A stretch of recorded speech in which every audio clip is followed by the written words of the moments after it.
देते हैं कि सरसों में आप ये ध्यान रखें कि समय पर इसकी बुआई होनी चाहिए और कभी भी हाइब्रिड किस्म के अलावा दूसरी किस्म का चयन आप ना करें।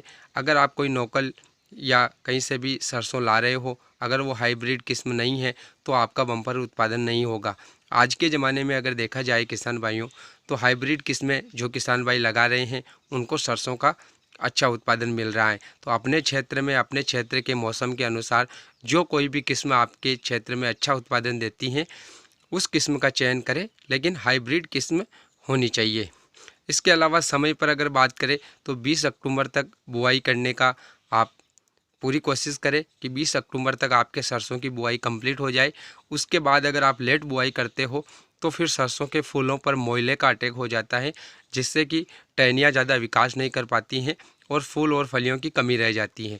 तो समय पर सरसों की बुआई होनी चाहिए। दूसरा जो महत्वपूर्ण बात है जो आपको ध्यान में रखनी है कि सरसों में नाइट्रोजन, फास्फोरस, पोटास और सल्फर, ये 4 पोषक तत्व बुआई के समय आपको देना ही है। तरीका आपका कोई सा भी हो, चाहे आप सूखे में बुआई कर रहे हो या किसी भी प्रकार से बुआई कर रहे हो, लेकिन आपको जो है ना, जो मैंने अभी 4 पोषक तत्व बताए हैं ये आपको देना ही है।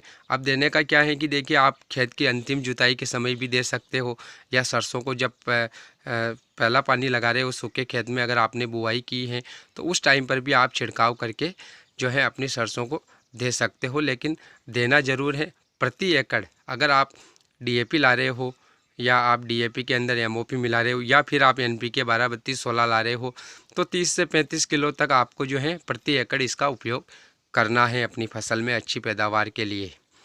अब आखिरी बात आ जाती है कि जब हम सरसों की बुआई कर देते हैं उसके बाद में अगर आपने सूखे खेत में सरसों की बोवनी की है तो फर्स्ट पानी में आपको यूरिया डालना ही है। अगर आपने मशीन से सरसों की बुआई की है, जो सरसों बगैर पानी के अगर आपने बुआई की है और बारिश की नमी खेत में मौजूद है और उससे अगर सरसों अंकुरित होकर आ गई है तो उसमें आपको फर्स्ट पानी में यूरिया डालना है। और सूखे खेत में यानी कि आपने पहले पानी लगाया उसके बाद सरसों अंकुरित हुई तो उसमें आपको सेकंड पानी में यूरिया डालना है।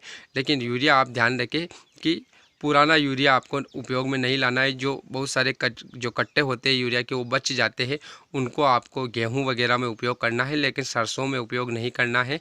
सरसों के पत्ते क्या है किसान भाइयों, चौड़े होते हैं। चौड़े पत्तों पर अगर वो पुराना यूरिया होगा, अगर उसका पाउडर हो रहा होगा तो वो पाउडर उन पत्तों पर जम जाएगा, जिससे कि सोयाबीन जो अपनी जो सरसों है उसके पत्ते पूरी तरीके से जल जाते हैं। तो इन बातों का आप ध्यान रखें।